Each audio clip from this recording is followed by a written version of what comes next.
So it's time for the first workshop, and in this workshop we're gonna work on your proposition, which essentially is what you offer. Okay? So there's a few things that should go into your proposition. It should help define what you do and clarify the problem that you're solving. So that your salon or spa, the problem and what you do should go in there. But it should also explain what you do differently. Let's say you're a hair salon, and that might be that you offer organic hair services, for example, or that you do something that is not just that makes you more than just a hair salon. So I think what's important here is one is this should explain how you're different from being just kind of a generic hair salon, if we're using that example. But it doesn't necessarily need to be completely unique. Let's say you're based in New York and you're an organic hair salon, to continue to use that example.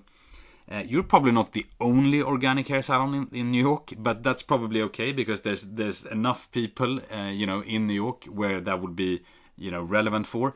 And there's other ways that you can differentiate yourself in that city. And we will talk more about that in positioning versus other salons or versus other businesses later on. So your proposition should explain what you do differently from just being kind of generic, but it doesn't necessarily mean that thing that you do differently needs to be completely unique.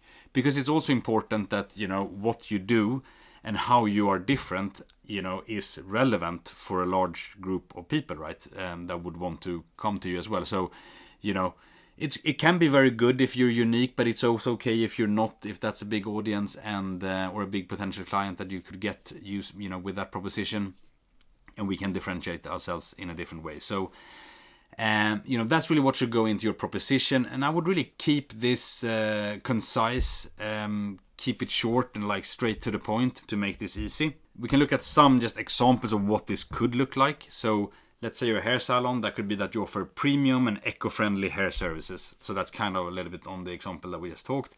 It could be that you offer express nail services. So you do it faster, or that kind of offering. It could be painless waxing services, luxurious spa experience, right? So you're not just a spa, but you're more than that here, right? You're also offering kind of a luxurious experience. Or maybe your positioning is as a sophisticated hair color and extensions, and that's kind of the position, the proposition that you offer, for your salon or for your business. So that's just some examples of kind of how I would kind of try to keep it short. It still explains what you do, right? You deliver the nail services, but that could be express nail services. So what are you doing that is different from just doing nail services?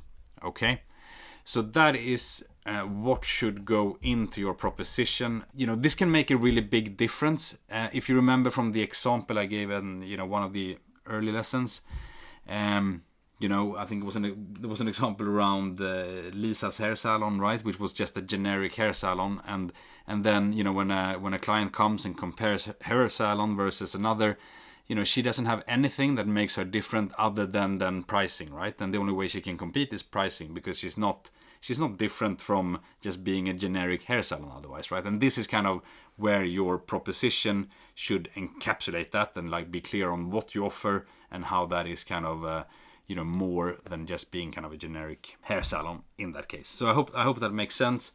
And again, there's more ways that we can differentiate ourselves, which we will look at later in the positioning workshop. Okay, so the task for you now is to write your proposition statement. I shared some examples, so try to keep this short.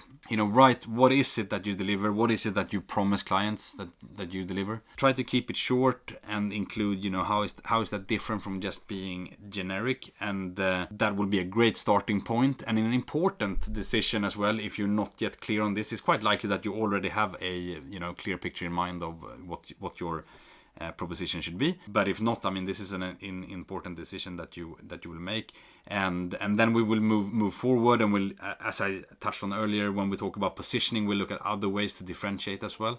So you might want to come back then and to revise that as well as you work on your positioning. But That's where we're going to start here. So without further ado, let's write your proposition statement.